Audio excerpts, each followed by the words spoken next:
Good morning সবাইকে। দেখো সকালবেলায় কাজে লেগে পড়েছি। আজকে পূর্ণিমা আছে, আমার পূর্ণিমা করি আজকে, সেই জন্য সকালে নিরামিষ ঘুগনি করেছি।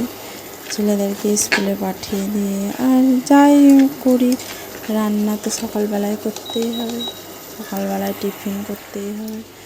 দেখো আমাদের বাড়ির সামনেটা গাছ, সবুজ গাছ, হাওয়া দিচ্ছে কি সুন্দর। শাশুড়ি মা এখানে চাল বাছছে, মুড়ি ভাজতে দেবে। ঘরেরই চাল, অনেক পাথর টাথর আছে, অনেক অল্প আছে এক একটা, সেই জন্য বাছছে। দেখো বাড়ির সামনেটা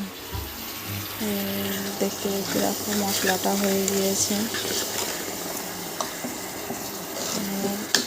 মশলাটা দিয়ে দেবো, জিরে আদা বাটা দিয়ে সিম্পল একটু লঙ্কা গুঁড়ো দিয়ে দেখো নিরামিষ ঘুগনিটা করছি।